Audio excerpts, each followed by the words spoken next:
Dapat dolar terus bisa jalan-jalan. Betul betul. Itu mungkin sudah 18 tahun ya. Apa suka dukanya kerja di kapal pesiar? Gajinya besar, terus keliling dunia juga. Jadi itu yang bikin happy sih. Halo teman-teman semua, selamat berjumpa kembali dengan channel Budi Rahayu. Ini pertama kalinya saya mengadakan podcast di channel saya. Udah lama vakum sebenarnya. Dan kita kedatangan bintang tamu yang spesial. Kali ini dia seorang influencer, also ya influencer dari kapal pesiar juga, yang baru dapat promosi nih. Oh, dapat Selamat. dapat gelar influencer ya? Dari siapa? Gak apa-apa dong ya, content creator jadi influencer. Selamat datang Bang Dwi. Halo, apa kabar? Terima kasih Bang Budi. Finally kita ketemu face to face ya. Akhirnya. Nah, setelah sekian lama by WA, by online ya kan.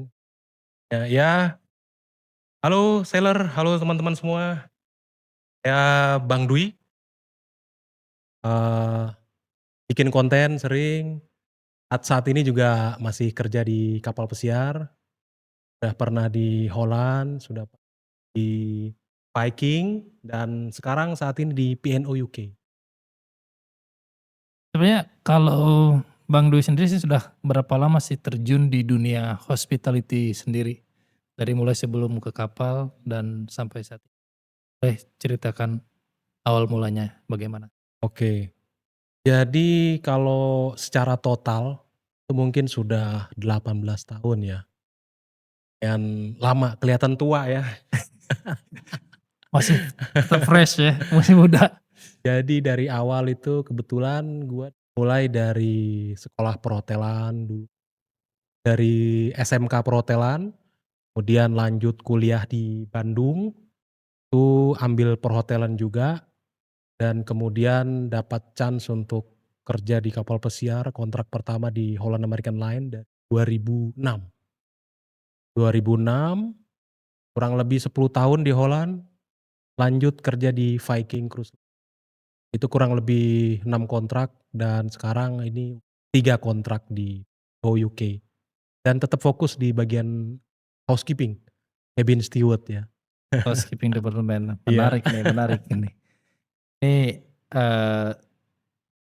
boleh dong kasih tips buat teman-teman yang nonton di sini. Sebenarnya apa suka dukanya kerja di kapal pesiar terutama di housekeeping departemen? Oke, baik. Kalau gua pribadi untuk sukanya tuh banyak ya, hampir 90%. Dukanya tuh hampir nggak ada sih. Kemungkinan dukanya itu mengenai pressure kerjaan, tapi kalau untuk sukanya banyak ya, dari gajinya besar, terus keliling dunia juga, jadi itu yang bikin happy sih. Soal makanan agak kurang enak, bisa diatur lah, yang penting tiap bulan kita dapat dolar, itu sih yang penting ya. Dapat dolar terus bisa jalan-jalan. Betul betul. Nah, eee, skill apa sih sebenarnya, skill yang benar-benar dibutuhkan untuk survive dan bisa berkarir di departemen housekeeping, ya terutama di kapal pesiar? Oke, jadi kalau kita mau kerja kapal sebenarnya cuman ada 2 hal sih. Yang pertama itu paling penting itu bahasa Inggris. Bahasa Inggris itu skill yang harus kita punya biar bisa komunikasi dengan tamu, dengan teman-teman, karyawan lainnya, itu bahasa Inggris itu utama. Yang kedua itu pengalaman. Kalau kita sudah punya pengalaman kerja at least 1 tahun, itu udah cukup kita bisa kerja di kapal pesiar. Terus kalau di housekeeping-nya sih ya itu based on experience aja. Kalau kita punya experience di hotel, di housekeeping, kita bawa untuk bisa kerja di kapal pesiar. Housekeeping buat gue pribadi hampir selama 18 tahun ini menyenangkan ya. Walaupun ada yang bilang kerjanya berat, ya semua pekerjaan berat. Tapi Iya kalau pasti. gue pribadi fokus di housekeeping sampai saat ini ya nyaman-nyaman aja sih. Tap. Nah, kalau dari sisi potensi penghasilan, sisi penghasilannya untuk departemen housekeeping sendiri let's say dari entry level sampai top management, boleh di-spill buat teman-teman semua? Waduh, ini boleh apa enggak ini di-spill ini soal gaji ini kan soalnya Range-nya range-nya. agak sensitif soalnya. Enggak exact sih, range-nya aja kan, Oke range-nya. oke. Ya jadi pada umumnya kalau di housekeeping itu kita mulai ke kapal, hampir sebagian besar kapal pesiar untuk entry level tuh di housekeeping, housekeeping attendant ya, atau, Betul. utility housekeeping itu sekitar 500 sampai 900. Jadi beda company ya, ada yang 500 sekian, ada beda company yang 900, ada yang 800 untuk entry level. Oh, iya. Kemudian naik ke jenjang ke cabin steward. Cabin steward itu udah di 2.000 sampai 5.000 dalam sebulan. Itu kadang ada yang include tips, kadang ada yang belum. Jadi kembali lagi, beda perusahaan, beda salary-nya, ya. Jadi buat teman-teman kalau mau ke kapal jangan fokus gajinya, fokus aja gimana caranya lolos dulu. Lolos ke perusahaannya, gimana biar lolos, bahasa Inggrisnya harus pengalamannya harus punya, itu. Kemudian setelah cabin steward kita bisa naik jenjang ke supervisor. Supervisor otomatis naik lagi gajinya ya, di rentang 3.000 sampai 5.000. Cuman kekurangannya kan untuk level manajemen kita nggak dapat Nggak tipping. tips ya, nggak ada tipping ya. Jadi benar-benar murni dari, Sorry ya. perusahaan. Terus dari situ bisa naik level lagi jadi asisten housekeeping manager dan kemudian topnya di housekeeping manager, gitu jadi. Kalau untuk soal salary-nya bisa dilihatlah dari yang tadi kan. Iya iya. Nah, untuk kontrak bagaimana? Berapa lama kontraknya? Mungkin dari setiap company mungkin berbeda atau seperti apa? Kan Bang Doi sendiri sudah 3 company ya yang Iya sudah betul. dilewati. Ya dari pengalaman di 3 perusahaan ini rata-rata hampir sama ya. Kalau di kontrak itu ya ada yang 6 bulan, 8 bulan, bahkan 9 bulan. Cuman dulu di awal gua naik di tahun 2006 itu kontraknya 12 bulan. 12 bulan dulu ya? Hampir setahun dulu. Cuman mungkin karena ada perubahan, istilahnya perubahan peraturan ya, pelaut itu direview ulang akhirnya kita udah nggak boleh lagi kontrak itu 10 bulan lebih, udah dilarang. Jadi rata-rata sekarang ada yang 6 bulan, ada yang 8 bulan dan 9 bulan. Kalau untuk di company sekarang yang Bang Doi-nya berapa bulan kontraknya? Kalau sekarang itu gua 6 bulan, 6 bulan untuk posisi cabin steward ya. Kalau untuk yang entry level kayak galley, kayak housekeeping attendant itu mereka 9 bulan. Dan masih 9 ya? Ya, Ini menarik nih, ini beda menarik. posisi, beda ini juga kadang kontrak. Nah, terus sebenarnya, level bahasa Inggris seperti apa sih yang dibutuhkan untuk kita kerja di kapal pesiar? Kualifikasi ya, yang ekspektasinya lah dari perusahaan yang Mhm mhm. bagaimana? Kalau untuk bahasa Inggris mengenai ekspektasi sebenarnya gue juga nggak jago-jago amat bahasa Inggris ya. Dulu gua nggak pernah ikut kursus, bener-bener otodidak, belajar dari kamus, belajar dari buku. Sejauh ini yang gua lihat company itu mereka nggak ngelihat background kita udah S1 bahasa Inggris atau enggak. Yang penting ketika ngobrol nyambung, nyambung dan bisa jawab pertanyaan. Jadi tidak ada grade-nya sih, kalau gue pikir nggak ada grade, "Oh lu harus S1 grade-nya harus intermediate, harus ini." Enggak. Sebenarnya yang penting kita bisa komunikasi, kita paham apa yang diomongin, ya itu udah bagus dan lolos interview udah bagus. Jadi sebenarnya nggak terlalu penting ya untuk grade itu sebenarnya. Walaupun kalau kita mau naik level otomatis ke jenjang selanjutnya, diri kita pribadi mesti naik level juga bahasa Inggrisnya. Nah, kalau untuk Marlin Test bagaimana? Apakah semua company requirement untuk Marlin Test atau hanya beberapa company? Kalau misalkan requirement untuk Marlin Test, berapa skor yang dibutuhkan Oke housekeeping? oke. Kalau untuk Marlin Test itu sejauh yang pengalaman gua ya, di 3 perusahaan itu Di Holland itu Marlentes ada, kemudian sekarang P&O ini ada, dan di Viking nggak pakai Marlin sih waktu itu, dan untuk skornya di housekeeping itu minimal 60 skornya, 60. Jadi di bawah 60 kalau misalnya skor lu 50 atau 30 udah nggak lolos. Jadi at least 60, 65 itu udah. Oke, sebenarnya nggak terlalu, mmm, tinggi ya sebenarnya untuk Ya, permintaannya. untuk housekeeping ya so-so lah, at least kita bisa komunikasi, kita bisa paham, udah bagus. Tapi ya nggak juga, karena 60 juga udah bisa, ya udahlah 60 aja jangan gitu. Ya harus ini juga dong, harus pede, harus bisa juga. Skornya harus tinggi lah gitu ya kan. Nah, kalau dari sisi tadi kan, banyakan sukanya ya berarti kan Mhm kerja di mhm. kapal nih, Iya. sukanya. Terus untuk masalah culture atau kan kita kerja dengan orang-orang dari berbagai macam negara nih. Ya betul. Untuk sisi adaptasinya kita bagaimana dengan Kakak nih? Kalau untuk adaptasi sebenarnya balik lagi ke kitanya ya. Kalau kitanya introvert atau ekstrovert itu kan kelihatan jelas ya. Kalau pekerjaan dimanapun itu, walaupun di hotel darat atau di Indonesia, adaptasi itu memang penting. Kita harus bisa langsung karena pada saat kita join di kapal, kita sebenarnya udah dapat partner. Jadi kita udah dikasih tahu, oh ini tempat buat cuci baju, ini buat makan, tempatnya di sini, jam kerjanya seperti ini. Jadi selama 1 hari penuh kita sudah dikasih partner untuk adaptasi. Nah, kemudian selanjutnya tinggal kita kerjanya itu harus adaptasi dengan lingkungan yang baru ya kan, dengan negara lain ya kan, dengan India, dengan Filipina. Jadi kita harus benar-benar mengikuti iramanya. Jadi nggak boleh egoisme ya, kita harus begini, harus ngikutin kita, enggak. Kita yang harus adaptasi mengikuti peraturan di kapal. Dan paling penting itu respect sih. Kita kalau udah respect sama yang lain, adaptasi itu udah mulus aja jalannya, udah nggak perlu dibikin-bikin lagi.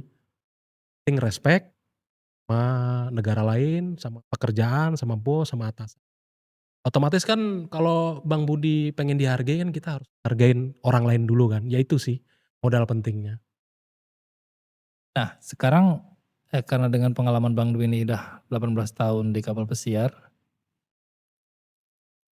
tips trik apa sih untuk teman-teman yang, baru memulai ya, terutama menempuh entah sekarang menempuh pendidikan di housekeeping atau di hospitality ataupun sedang bekerja di hotel, agar bisa mendapatkan karir terbaik, maksudnya naik level atau promosi terus ya. Jadi penilaian apa yang dibutuhkan atau tips-tipsnya bagaimana nih biar naik jabatan terus nih dari mulai public area nanti ke attendant atau cabin steward Mmm, atau bahkan sampai ke level supervisor atau manager? iya iya.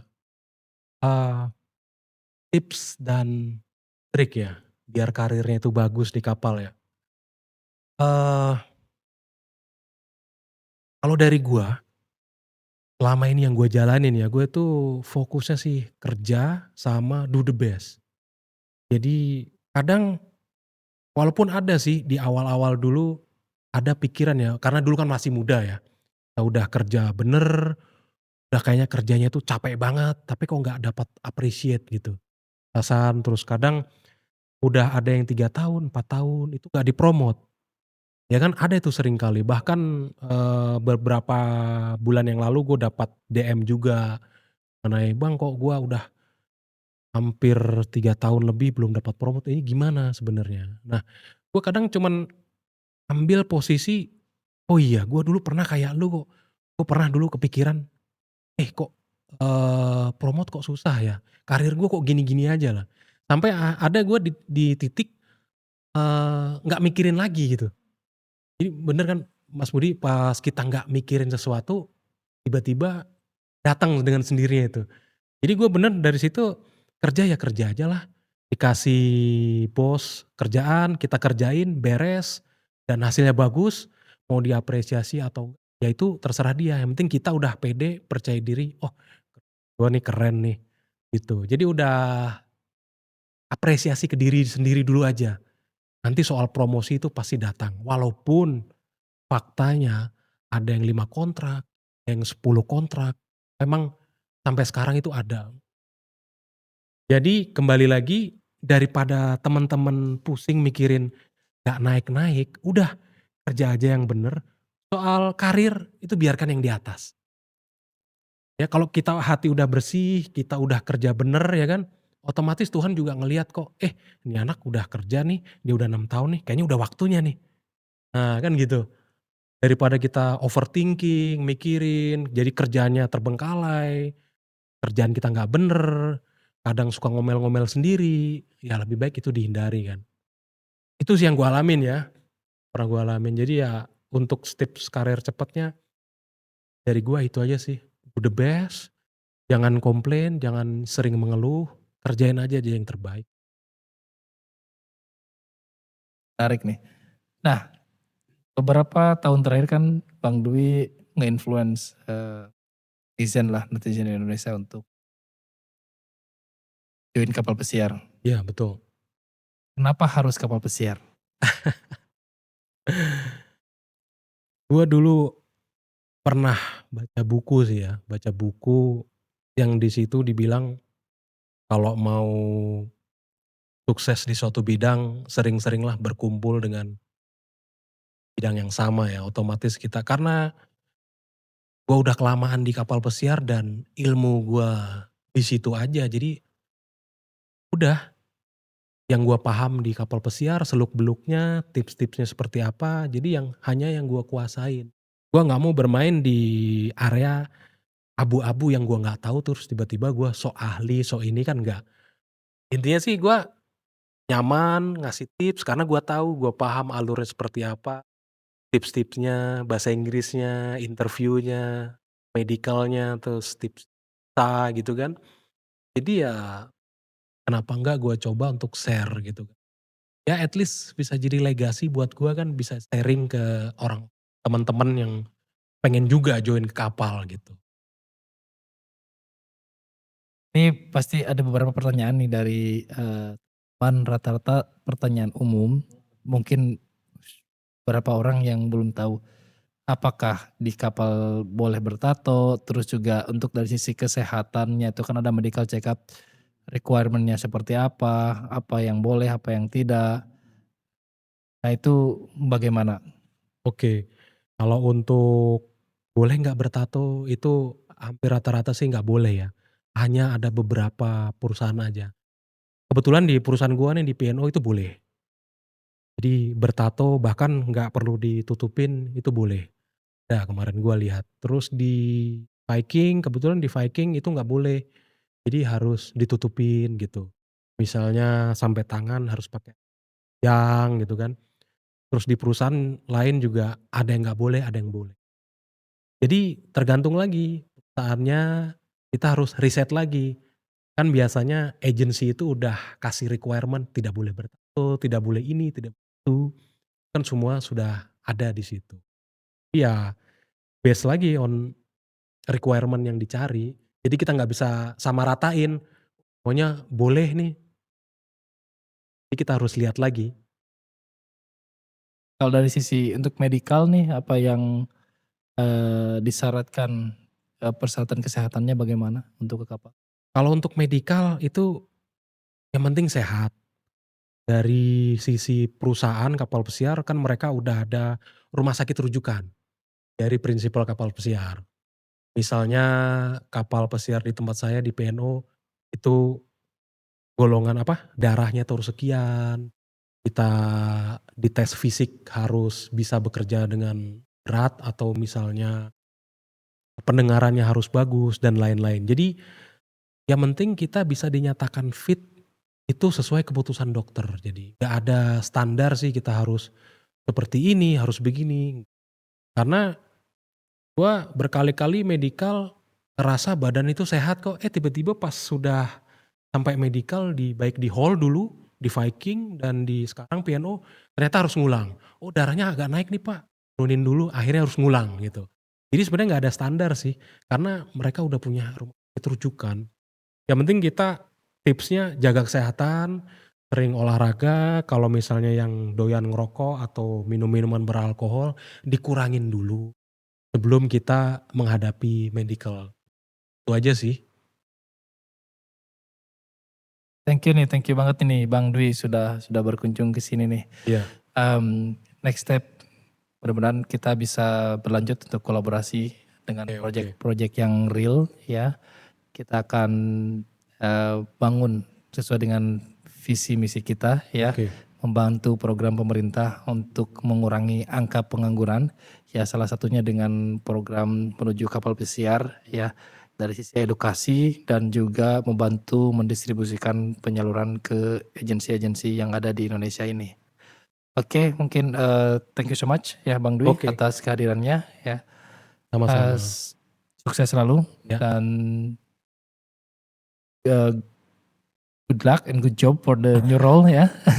Karena pasti dengan tanggung jawab yang iya iya. sekarang pasti berbeda ya. Ya alhamdulillah lah dapat kesempatan ya. Nanti pas Bang Dwi balik selesai kontrak berikutnya, nanti bisa kita berjumpa lagi Oke ya. oke. Jadi nggak ada ngebahas mengenai terbudi ya di sini ya? Oh enggak, saya jadi narasumbernya Bang Dwi aja. Oke guys, Oke, thank you so much yang udah watching acara kita kali ini. Ya ini mungkin kayak podcast pertama kita. Yang mudah-mudahan bisa dipetik manfaatnya dan kita belum subscribe ya, jangan lupa subscribe juga di channel ini. Terus juga jangan lupa share dan juga like. Kita nantikan untuk video-video berikutnya. oke. Oke, thank you. Bye-bye. Bye-bye.